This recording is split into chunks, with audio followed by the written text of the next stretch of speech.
Le Seigneur soit avec vous. Et avec votre esprit. Évangile de Jésus-Christ selon saint Luc.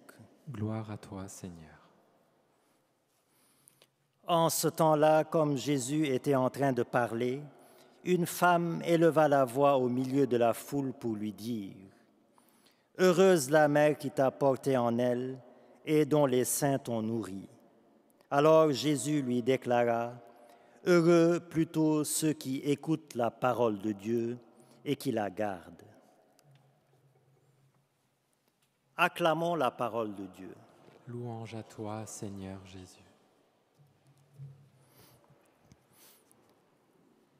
Dans la première lecture, frères et sœurs, Paul veut montrer aux Galates que la foi dépasse la loi, que l'esprit dépasse la lettre, que Jésus dépasse Moïse. C'est donc la foi en Jésus-Christ qui nous sauve.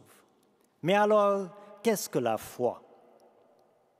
Pour certains, une superstition. Pour d'autres, la foi est un héritage désuet, caduc d'une autre époque. Pour d'autres encore, c'est un obscurantisme, un aveuglement de la raison, une béquille psychologique. Mais au fond, à quoi bon demander qu'est-ce que la foi à ceux qui n'ont pas la foi et d'entendre toujours la même litanie de préjugés sans aucun fondement? Pour nous, croyants, et nous pouvons en être fiers, la foi est un don de Dieu.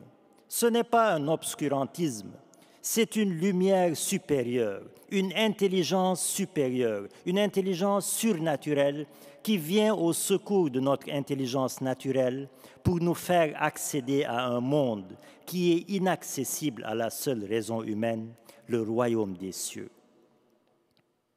La foi, c'est aussi un paratonnerre qui bloque les foudres de Satan pour nous empêcher de nous enliser, de nous embourber dans la mondanité et de nous aveugler sur ce royaume des cieux pour lequel nous sommes faits.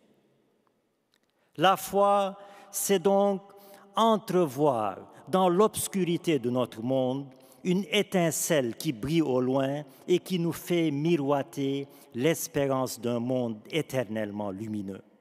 Et cette espérance, frères et sœurs, elle n'est pas usurpée. C'est une espérance réelle, car elle est fondée sur une personne réelle, Jésus-Christ, qui a réellement traversé l'obscurité de la haine humaine pour s'élancer vers le royaume de la lumière éternelle.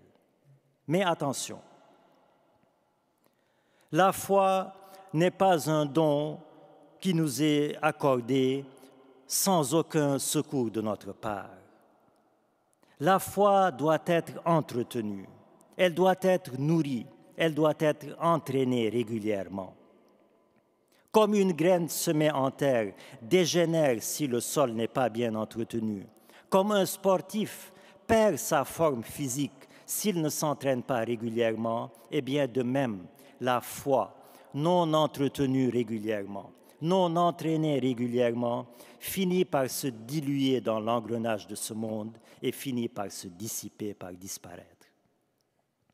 La foi a donc besoin d'un entretien particulier, par une vie sacramentelle régulière, par une vie de prière régulière, par la lecture régulière de la parole de Dieu, par des actes de charité réguliers, etc., pour maintenir cette foi ferme et vivante face aux assauts, face aux tentations mondaines qui veulent l'engloutir. Alors, dans ce contexte, frères et sœurs, entretenir notre foi devient un combat de tous les jours. Combat pour trouver du temps pour entretenir ma foi au milieu des innombrables occupations et préoccupations du quotidien. Combat, bien sûr, pour résister aux tentations mondaines qui nous secouent de tous côtés. Combat pour affronter l'athéisme idéologique qui nous envahit de tous côtés.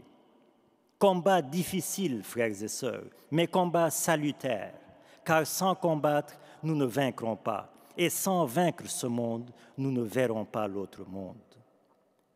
Alors, demandons dans cette Sainte Eucharistie Rendons grâce à Dieu pour le don de cette foi et implorons-le sincèrement et de tout cœur, comme le firent jadis ses disciples en lui disant « Seigneur, augmente en nous la foi. » Amen.